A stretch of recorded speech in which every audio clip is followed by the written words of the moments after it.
Did you know that there is only one confirmed image of Pharaoh Khufu, the builder of the Great Pyramid of Giza, and that it's only 3 inches tall? This is known as the Khufu statuette, or the ivory figurine of Khufu. It was found in 1903 by Sir Flinders Petrie during an excavation at Kum el Sultan in northern Abydos. It was found in Magazine C of the large, heavily ruined temple complex, but it was found headless. Petrie originally ascribed this image to some sort of accident during the excavation, but when he saw this very, very small cartouche that you can see just on the side there, and realized that this might be an image of King Khufu, he insisted that the entire room be examined again. It took them 3 weeks, but they did end up finding the small head in the debris after rounds of intensive sifting. It is now restored and located at the Egyptian Museum in Cairo. But how could this be the only image of arguably one of the most famous pharaohs in time who have created such amazing monuments that still stand today? Now, there's a couple different possibilities.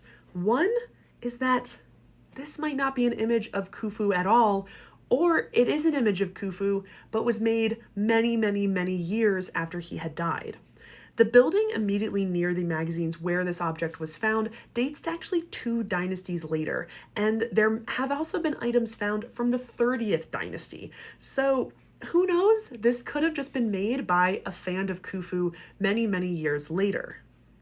The other option is that Khufu was just really focused on building his pyramid and didn't really have time for building large or even small images of himself.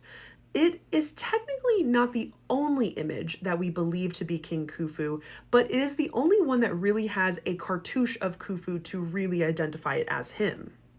This statue, called the Munich Royal Head at the State Museum of Egyptian Art in Munich, is possibly an image of Khufu, as we know that it dates to around the time of his reign.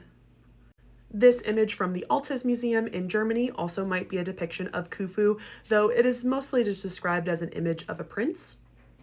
We also do have this image, which is a drawing of a weathered block that probably features King Khufu wearing the red crown that was found in and around the area of his funerary temple in Giza.